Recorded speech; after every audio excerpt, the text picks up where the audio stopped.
మహారాష్ట్ర ముఖ్యమంత్రి దేవేంద్ర ఫడ్నవీస్ గారు, ఏపీ ముఖ్యమంత్రి జగన్మోహన్ రెడ్డి గారు, ఆనాటి గవర్నర్ నరసింహన్ గారు మేమంతా కలిసి కాళేశ్వరం ప్రాజెక్ట్ ఇనాగరైజేషన్ చేసిన తర్వాత కరీంనగర్కు వచ్చిన సందర్భంలో మాట్లాడుతూ నేను చెప్పిన మాట, ఇప్పుడు ఎవడెక్కడ పోయినా కాళేశ్వరం పని కంప్లీట్ అయింది కాబట్టి కరీంనగర్ జిల్లాకు మాత్రం ఇక డోకా ఉండదు. ఈ జిల్లాలో 4 సజీవ జలధారలు అమృతధారలుగా ఉంటాయి, నిరంతరం ఈ జిల్లాను కాపాడుతాయని చెప్పి నేను చెప్పిన. ఆ సజీవ జలధారలను మేము సృష్టించినాం. యావత్తు కరీంనగర్ జిల్లా ప్రజలు కండ్లారా వాటిని చూసిండ్రు, వాటి ఫలితాన్ని కూడా అనుభవించిండ్రు. పని లేదావా ఇప్పుడే తీయన్నా, కొద్దిగా తీయచ్చు కదా, పక్కకు పెట్టాయా బాబు, ఎందుకయా అది ఎవరు తెచ్చినారు, అది పక్క పెట్టే తీసేయి. అవన్నీ కూడా అనుభవంలో కూడా వచ్చినాయి కరీంనగర్ జిల్లా ప్రజలకు, వాటి ఫలితాలు కూడా అంది వచ్చినాయి. ఒకటి మానేరు వాగు, అప్పర్ మానేరు జలాశయం దగ్గర మొదలు పెట్టుకొని అన్నారం బ్యారేజ్లో గోదావరి దగ్గర కలిసే వరకు నిరంతరం నీళ్లతో కలకల్లాడేటువంటి చెక్ డ్యాంలతోని, ఇంటర్మీడియట్ డ్యాంలతోని, కాళేశ్వరం నీళ్లతోని కలకల్లాడుతూ ఉంటుంది అని చెప్పినా దాన్ని చూసిన కండ్లార ప్రజలు గత 5 ఏళ్ళు 6 ఏళ్ళు. రెండవ జలధార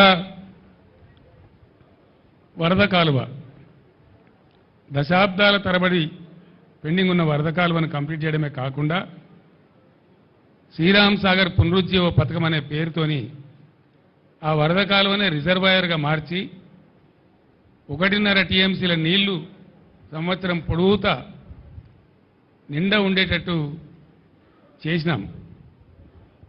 అదొక సజీవ జలధార. సంవత్సరానికి 9.5 నుంచి 10.5 నెలల వరకు నిండు గర్భిణిలాగా ప్రవహించేటువంటి కాకతీయ కాలువ, అదొక సజీవ జలధార.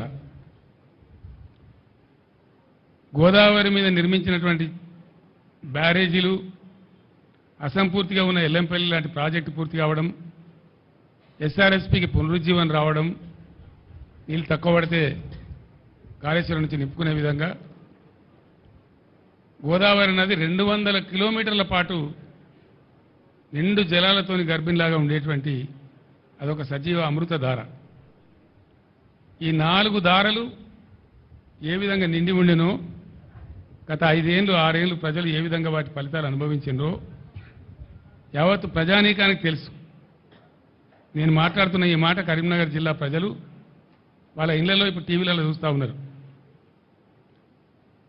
అదే ఈరోజు వస్తూ ఉంటే ఇన్ని జలధారలు సృష్టించబడి 4-5 సంవత్సరాలు చక్కటి ఫలితాలు లభించి లక్షల టన్నుల ధాన్యం పండించి పుష్కలంగా మంచినీరు ఎంత కావాలంటే అంత మంచినీరు అనుభవించినటువంటి కరీంనగర్ జిల్లా ప్రజలు 4-5 నెలల్లోనే ఏం జరుగుతూ ఉందో చూస్తూ ఉన్నారు.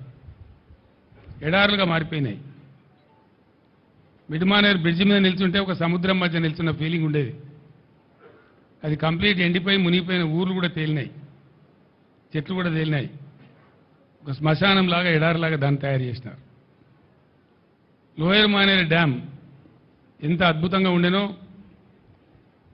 ఎండాకాలం తర్వాత కూడా మే నెల తర్వాత కూడా ఎట్లా సగం డ్యామ్ నిండి ఉంటుండేనో, కరీంనగర్ లాంటి పట్టణానికి, సిద్దిపేట పట్టణానికి, చుట్టూ ఉండే అనేక పట్టణాలకు నిరంతరం నీళ్లు ప్రతిరోజు ఎంత కావాలంటే అంత పుష్కలం నీళ్ళు ఎట్లా ఇచ్చిందో అది కూడా చూసినారు. మాన్యులు గంగాధర్ గారు, మన